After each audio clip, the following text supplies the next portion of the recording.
El día de hoy les traigo la historia del asesino serial más importante que tuvo nuestro país, o mejor dicho, el único asesino serial. Y hablamos de Amancio Legal. Oriundo de Villarrica, departamento del Guairá, el señor Legal nació en el año 1902, agricultor de profesión que vino a Asunción a buscar trabajo. Sin embargo, su llegada desembocó en uno de los casos más confusos y terroríficos de la historia criminal paraguaya. Asunción, 1930. Ciudad en pleno crecimiento, si bien aún seguíamos con las penas y dificultades que nos había dejado la Guerra Grande, la sociedad vivía una situación de terror y pánico, porque a principios del año sucedieron los asesinatos de Amancio Legal. Uno de los modus operandi que tenía Amancio era el de esperar entre los yuyales o arbustos de los caminos cuando caía la noche y acechar a sus víctimas. Al atraparlos, lo que Legal hacía era solamente destriparlas y dejarlas en el lugar y salir de allí tranquilamente.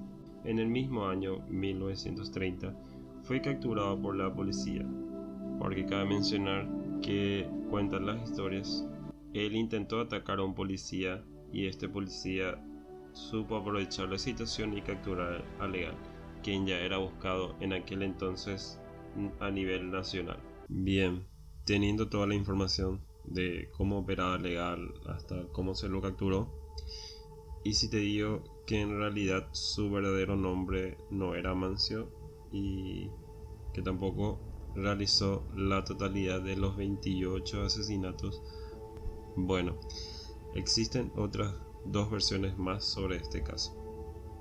Te cuento. En el año 2015 un escritor y abogado, Juan Marcos González, publicó un libro llamado El Monstruo, donde menciona que el verdadero nombre de Amancio en realidad es Secundino Zamudio y que en aquellos años el Poder Judicial y los medios de comunicación instalaron a Legal como autor de todos los crímenes, ya que sí sucedieron esa ola de 28 asesinatos, pero no fueron todas hechas por Legal. Dada la circunstancia cuando se capturó a Legal o Secundino, él pasó a ser el principal y único sospechoso de toda esa ola de crímenes cometidas en los años 30 en Asunción. Otro dato que da más sentido y enfoque a la historia es que en principios del siglo pasado la sociedad y el Estado veían a los analfabetas y agricultores como delincuentes y asesinos, ya que en su mayoría esto copaban las cárceles que tenía el país. Retomando la historia, Secundino, al ser un agricultor y casi no tener recursos para pagar un abogado, tenía muy pocas probabilidades de ganar el juicio. Y también se daba que abogado que se encargaba del caso para defender a Legal luego era escrachado y señalado por los medios y la sociedad en sí. Entonces se veía obligado a dejar el caso y abandonar a Legal a su suerte.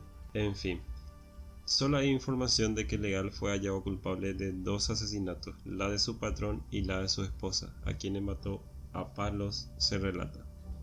Legal murió el 22 de marzo en el año 1933 a la edad de 31 años y en manos de un compañero de celda, quien le propinó las 10 puñaladas en la parte baja del vientre, y esto se debió a causa de una discusión que tuvieron ambos que termina con la vida de Legal. Y acá viene la versión más rara y curiosa del asunto. En el año 2015 la familia de Amancio o Secundino, que serían los descendientes, salieron a desmentir también todos los asesinatos que se le adjudicaban a él, aclarando que Legal era un agricultor común y que el autor en efecto de los asesinatos fue el peón, de donde trabajaba también Legal, y que este último hurtó los documentos de Amancio y cuando lo capturaron lo registraron con los documentos de Legal, quedando en los registros como Legal autor y único de los 28 asesinatos y convirtiéndose en el primer y único asesino serial hasta ahora del país.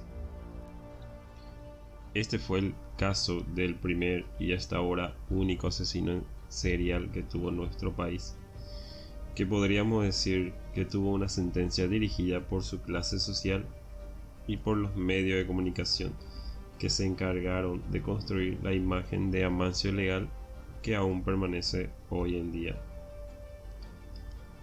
No te olvides de dejar tu like, comentar qué te pareció el primer caso y si quieres sugerir algún otro caso que te interese, coméntalo y nos vemos la otra semana. Chao.